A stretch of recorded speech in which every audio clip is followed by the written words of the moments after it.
Hello my dear students, क्या हाल चाल? सब बढ़िया? पढ़ाई कैसी चल रही है? ठीक ठाक? तो हम लोग बात करते हैं अपने टू द पॉइंट। हम लोग पिछले क्लास में पढ़े थे integral powers of square matrix की बात किए थे। इसमें आइडेम्पोटेंट मैट्रिक्स, निलोपेटेंट मैट्रिक्स और की बात किए थे। और आज हम लोग बात करने जा रहे हैं ट्रांसपोज ऑफ मैट्रिक्स। जिस टॉपिक की हम आज बात करेंगे ट्रांसपोज ऑफ मैट्रिक्स, वो काफी वीवीआई है due to examination point of view.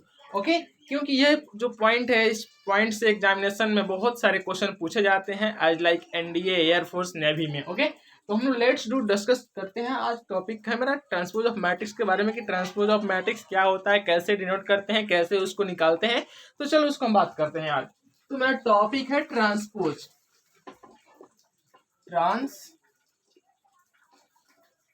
Topic है transpose of matrix. Transpose of matrix की बात करें तो क्या कहता है कि ट्रांसपोज यानी इसके लिखने से ही सेंस होता है ट्रांस, यानी एक दूसरे को में चेंज करना हमको। तो ट्रांसपोज ऑफ मैट्रिक्स का जो हिंदी होता है वो होता है आव्यूह का परिवर्तन। आव्यूह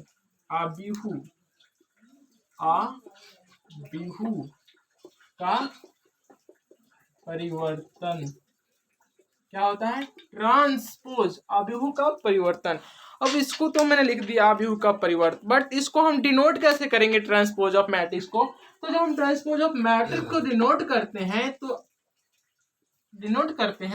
चलते हैं बात करते हैं कि डिनोट कैसे किया जाएगा। बट इससे पहले हम एक और चीज आपको बताएंगे कि इस प्रोसेस में होता क्या है। ट्रांसपोज ऑफ मैट्रिक्स की जो प्रोसेस होती है, उस प्रोसेस में मैट्रिक्स का जो ट्रांसपोज निकालेंगे तो एक सेंटेंस में उसको लिखेंगे। यहां से लिखेंगे कि in this process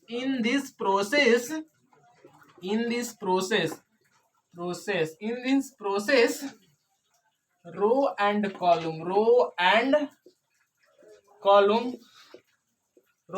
column are interchange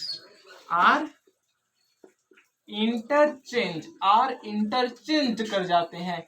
that means मैं यहाँ पे बात करूं मैं तो यहाँ से कहता है कि ट्रांसपोज ऑफ मैट्रिक्स का जो प्रोसेस होता है, उस प्रोसेस में जो रो है वो कॉलम में चेंज होता है, जो कॉलम है तो रो में चेंज होता है। बात करते हैं let A is equal to A I J M by N matrix. किस चीज की बात कर रहे हैं? लेट ए बराबर A I J M by N matrix.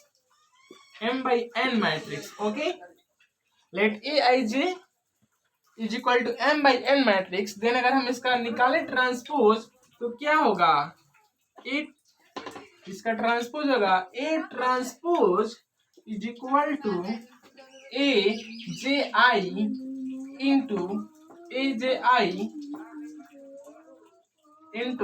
N by M matrix होगा। एन बाई एम मैट्रिक्स यानी मेरे कहने का सेंस यह है कि यहाँ पे देखो, गौर करो, यहाँ पे मेरा क्या था? ऑर्डर m बाई एन था, बट यहाँ पे जो मेरा ऑर्डर हुआ n बाई एम के फॉर्म में है। तो यहाँ पे मेरे कहने का सेंस है कि यहाँ पे ith रो jth कॉलम था, ith row and jth column था, और यहाँ पे jth रो ith कॉलम है। तो यहाँ सिंपली है कि यहाँ पे जो रो एंड कॉलम है, दैट मीन्स इसकी बात कर, रो एंड कॉलम फाइनली यहाँ पे इंटरचेंज कर गया कि नहीं कर गया? जब फाइनली इंटरचेंज कर गया तो that means apply to transpose of matrix, यानी यह ट्रांसपोज ऑफ मैट्रिक्स के लिए अप्लीकेबल है। ओके, तो इसको नोट करो। देख, इसकी बात करते हैं। जब तुम्हारा ये चीज हो जाएगा उसके बाद तुम लिखना, उसके बाद तुम यहां से ये भी लिख सकते हो क्लियरली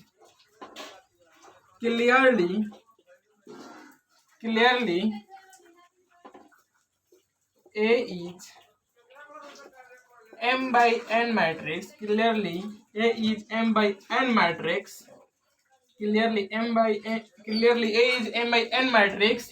Then A dash, यानी इसको डैश पढ़ो या ट्रांसपोज पढ़ो, A dash is equal to A dash is also n by m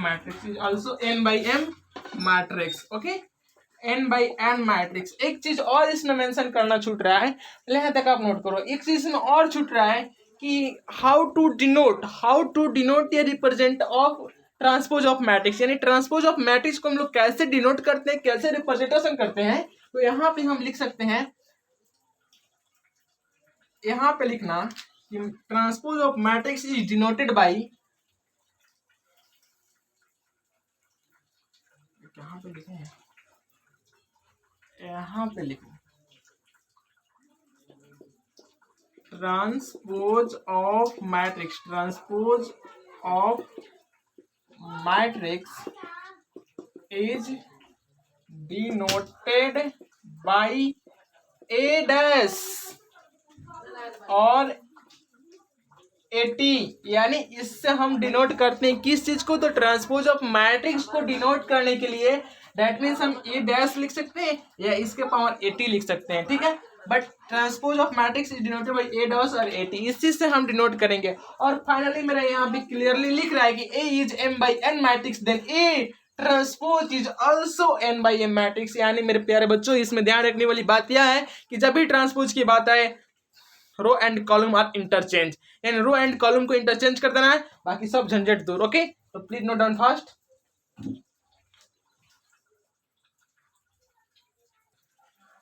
अब चलते हैं, हम एग्जांपल की बात करते हैं, यानी हम उसको समझेंगे कैसे, ठीक है। ओके, तो लेट यहां से एग्जांपल लिख लो। Let A is a matrix, कोई तुम्हारा मैट्रिक्स है 1 2 3 4 5 6, ओके। देन फाइंड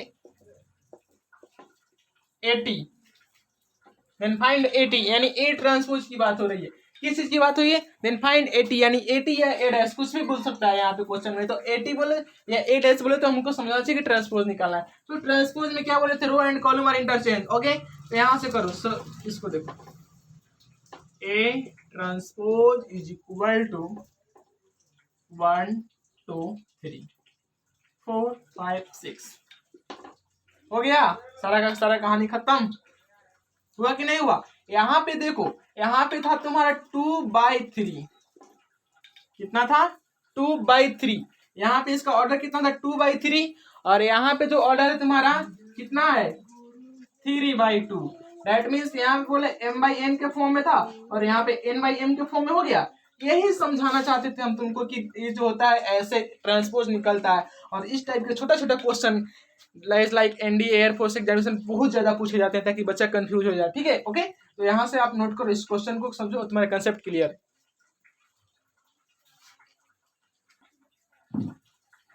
इसके बाद का मेरा टॉपिक है properties of transpose of matrix, okay. तो हम प्रॉपर्टीज कैसे निकालेंगे, यानी उसका गुण क्या होता है, ट्रांसपोज ऑफ मैट्रिक्स का गुण क्या होता है और क्या क्या कहाँ कहाँ अप्लीकेबल होता है वो गुण हम बात करते हैं। तो मेरा पॉइंट कहता है कि properties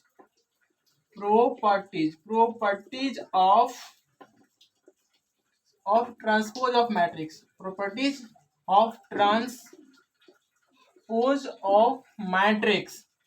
of matrix that means बात करें property of transpose of matrix की, तो यह इसका हिंदी होता है अभिहु का गुण परिवर्त, अभिहु का गुण परिवर्त होता है। इसका हिंदी क्या होता है, अभिहु के गुण परिवर्त, अभिहु के परिवर्त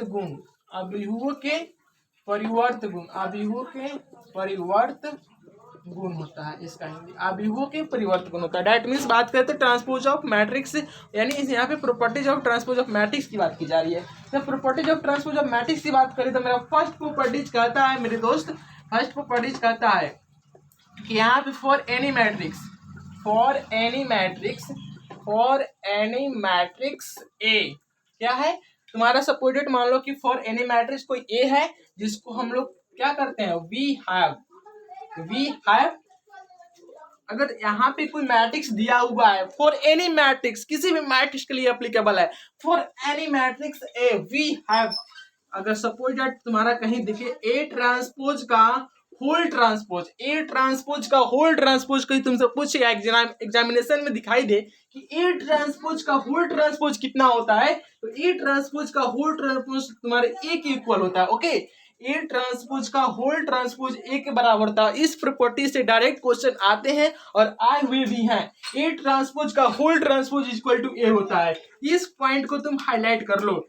ए ट्रांसपोज का होल ट्रांसपोज कितना होता है? ए होता है। ओके, जो ये पढ़ा रहे हो बहुत मस्ट बीबीआई टॉपिक है। दैट मीन्स प्रॉपर्टी से क्वेश्चन डायरेक्ट आते हैं एग्जाम में। तो ए ट्रांसपोज का होल ट्रांसपोज इक्वल टू ए होता है। हम बात कर रहे हैं इसके बाद सेकेंड नंबर पॉइंट की। सेकेंड नंबर थ्योरी क्या कर रहा है इसका प्रॉपर्टी। ओके, तो new done please fast. Second number property कहता है कि if K is a scalar, scalar बोले तो डेट मीन्स एनी नंबर, यानी if K is a scalar and A is a matrix then what will B.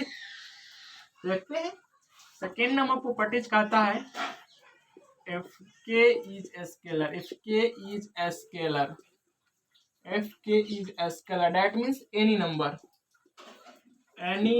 that means any number, यानी k is a scalar। scalar का means यहाँ पे आता है कि if any number, if k is a scalar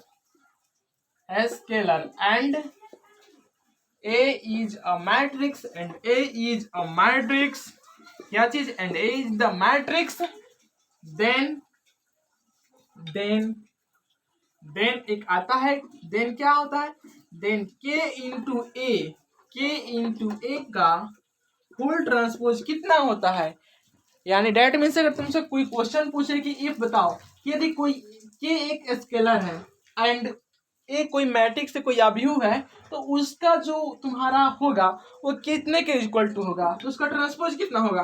तो k into ए का whole transpose, के इंटू ए मतलब डेट मीन्स के का होल ट्रांसपोज इक्वल टू के इंटू ए का ट्रांसपोज होता है। के इंटू ए का ट्रांसपोज डेट मीन्स स्केलर का बोले तो एनी नंबर हो गया, एनी नंबर। डेट मीन्स इसका एग्जांपल देखें तो 4 इंटू ए का अगर कोई होल ट्रांसपोज पूछता है, 4 इंटू ए कोई मैट्रिक्स है और तुम्हारा 4 नंबर है, तो 4 इंटू ए का कोई पूछता है तो डेट मीन्स तुम यहाँ से डायरेक्ट कर सकते हो इसको कि 4 इंटू ए का होल ट्रांसपोज। जब ए कोई मैट्रिक्स है ना, तो ए मैट्रिक्स में जितने भी सारे एलिमेंट है उसको तुम ट्रांसपोज कर कैसे निकालोगे, तो उसके रो एंड कॉलम को इंटरचेंज कर दोगे और 4 से मल्टीप्लाई करके उसको निकाल सकते हो। ओके, तो यहाँ तक नोट करो और हम नेक्स्ट थ्योरी की बात करते हैं प्रॉपर्टी नंबर 3 की। तब तक यहाँ तक नोट करो।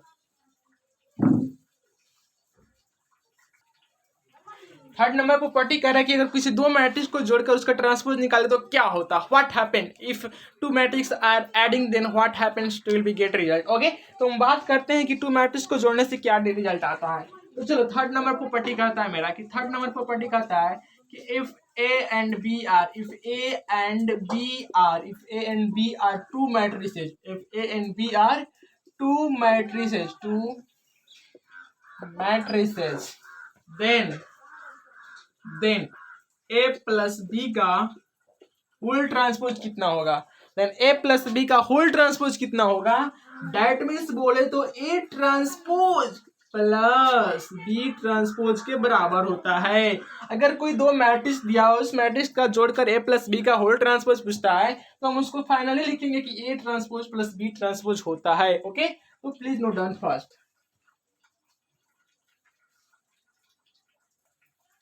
अगर कोई पूछे कि ए माइनस बी का होल ट्रांसपोज कितना होता है, तो ए माइनस बी का भी होल ट्रांसपोज जैसे ए प्लस बी का होल ट्रांसपोज होता है वैसा ही होता है। जैसे तुम देख लो, तुम अगर इसको प्रॉपर्टी नंबर 4 मारो कि if A and B are two matrices, okay, if A and B are two matrices, then A minus B का whole transpose equal to A transpose minus B transpose होता है। सेम प्रोसेस है, A transpose minus B transpose होता है, A transpose minus B transpose होता है। Okay, ये same process है, नोट करो। एक लास्ट प्रॉपर्टी है मेरा, प्रॉपर्टी नंबर 5, जो कि बहुत काफी इंपोर्टेंट है। इस प्रॉपर्टी से तो सीबीएसई और बिहार बोर्ड में टू द पॉइंट क्वेश्चन ही डायरेक्ट पूछ दिया एग्जामिनेशन में। ठीक है, इस पॉइंट को गौर से याद रखना क्योंकि लास्ट एंड पास्ट। ओके, तो चलो जो 5 नंबर प्रॉपर्टी है वह तुमको डबल स्टार मार्किंग लगाना, क्योंकि यह एग्जामिनेशन बहुत बार पूछा गया बिहार बोर्ड और सीबीएसई दोनों में। तो कहता है कि if A and B are two matrices, if A and B are two matrices okay, then A B का होल ट्रांसपोज पूछ रहा है, देन ए बी का होल ट्रांसपोज पूछे तो कैसे निकालना है, फाइंड आउट करना है ए बी, यानी मैट्रिक्स ए इंटू बी की बात कर रही है ए बी। तो यहाँ पे जो प्रोसेस होता है ए ट्रांसपोज नहीं होता है, ठीक है। यहाँ पे अगर तुम ए ट्रांसपोज लिखो और बी ट्रांसपोज लिखो तो गलत हो जाता है। क्यों गलत होता है, क्योंकि यहाँ पे जो मैट्रिक्स होता है वो रिवर्सल लॉ को पालन करता है। किस लॉ को, रिवर्सल लॉ को पालन करता है, यानी व्युत्क्रम नियम को पालन करता है। दैट मीन्स यह अगर तुम लिखते हो अगर एग्जामिनेशन में ए बी का whole transpose A transpose B transpose, तो तुम्हारा स्टेटमेंट रॉन्ग हो जाएगा और तुमको मार्क्स नहीं मिलेंगे। और यही तुम इसके जगह पे लिखते हो B transpose into A transpose, that will be right answer यार, क्योंकि यहाँ पे जो होता है ए बी का होल ट्रांसपोज रिवर्सल लॉ को पालन करता है, तो रिवर्सल लॉ को जो पालन किया तो B transpose into A transpose will be right हुआ। तो तुम यहाँ से ध्यान देना कि इसका कितना होता है ए बी का होल ट्रांसपोज। तो ए बी का अगर कोई भी पूछे ए बी का होल ट्रांसपोज कितना होता है, तो तुम डायरेक्ट यहाँ से बोलना कि ए बी का whole transpose that means equal to B transpose into A transpose okay. और इस क्वेश्चन पे इस टॉपिक से क्वेश्चन भी पूछे गए एग्जाम में, और तुमको डायरेक्ट ऑब्जेक्टिव क्वेश्चन में भी इस टॉपिक को पूछा गया है। इस थ्योरी से डायरेक्ट थ्योरी को उठाया गया है कि A and B are two matrices, then A B का होल ट्रांसपोज कितना होता है, तो B transpose into A transpose होता है ओके। और हम कल की क्लास में बात करेंगे ट्रेस ऑफ मैट्रिक्स कैसे निकालते हैं ओके, और ऑर्थोगोनल मैट्रिक्स क्या होता है और ट्रेस ऑफ मैट्रिक्स कैसे निकलता है, उस भी टॉपिक बहुत VBI टॉपिक ओके। तब तक इस टॉपिक को तक क्लियर करो सारा का सारा नोट्स, और हम लोग नेक्स्ट क्लास में मिलेंगे ट्रेस ऑफ मैट्रिक्स को लेकर। तब तक जय हिंद।